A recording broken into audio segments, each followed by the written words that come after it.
People often think of the Netherlands as a small, prosperous, forward-thinking country. But beyond the picturesque bikes, windmills, and tulips lays a dark underbelly. This tiny country is home to some serious and disturbed Dutch criminals. So in this video, we are going to tell you about the top 7 biggest criminals of the Netherlands. The video is going to be amazing, so make sure you stick to the end. Before starting the video, be sure to smash the like button and subscribe to never miss out on any of our videos. Number 7. Michael PANHUIS. This case may irritate you and cause you to doubt the criminal justice system. Michael PANHUIS had a long criminal record prior to 2017. He was convicted of raping 2 young girls in 2012 and was receiving therapy at an inpatient psychiatric clinic for the offense. On September 29, 2017, he was given permission to leave the grounds, and it was then that he perpetrated his most heinous atrocity. Anne Faber, a 25-year-old student, was out for a bike ride in Soest, near Utrecht, when PANHUIS abducted her. He then battered, raped, and murdered the girl before dumping her body in the woods 2 weeks later. PANHUIS was the perpetrator, according to DNA evidence found on Faber's jacket. For assault, rape, and kidnapping, PANHUIS was sentenced to 28 years in jail with mandatory TBS treatment. Number 6. Ridouan Taghi.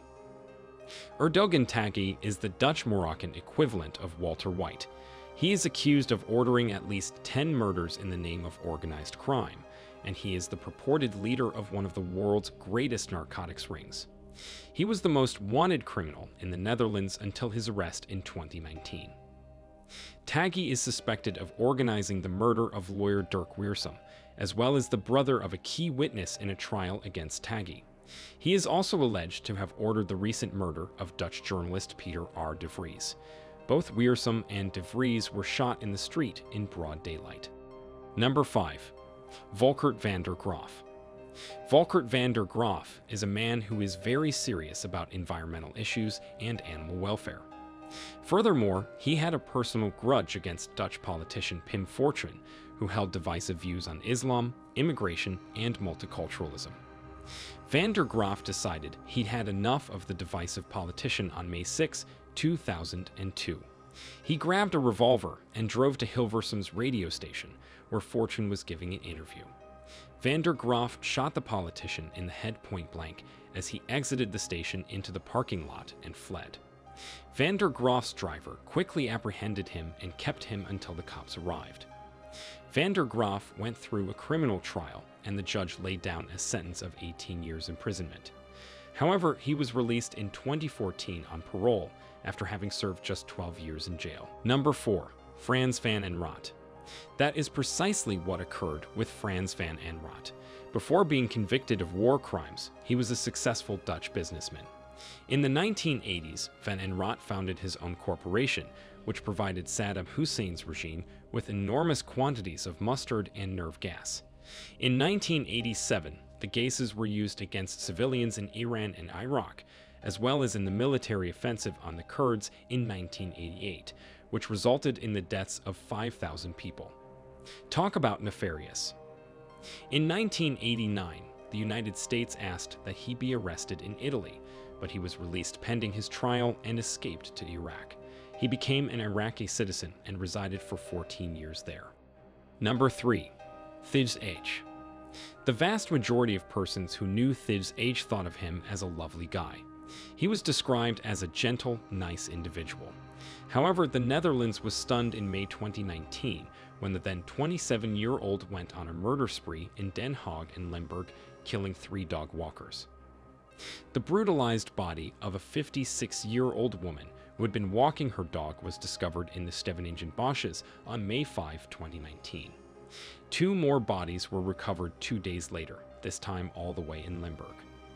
What's more, guess what? At the time of the attack, both victims were out walking their dogs. What a bizarre turn of events. During the attack, the dogs were also suspected to have been hurt. Number 2. WILLEM HOLLEEDE. Willem HOLLEEDE is a well-known crook and mobster in Amsterdam. De Neus, the Nose, was his moniker due to his enormous, well, you get the idea. HOLLEEDE is accused of 5 killings, one of which was committed by his own brother-in-law and accomplice Cor van Hout. Act. His most well-known crime, and one of the most well-known in Dutch history, was the kidnapping of Freddie Heineken, Heineken's CEO, and his chauffeur in 1983. HOLLEEDE requested payment for the men's release, but in an unexpected turn of events, he and his men took the money and fled without releasing their captives. Fortunately, the authorities were able to liberate the two captives. Number 1. Joran van der Sloot. Joran van der Sloot appeared to be a regular guy on the surface.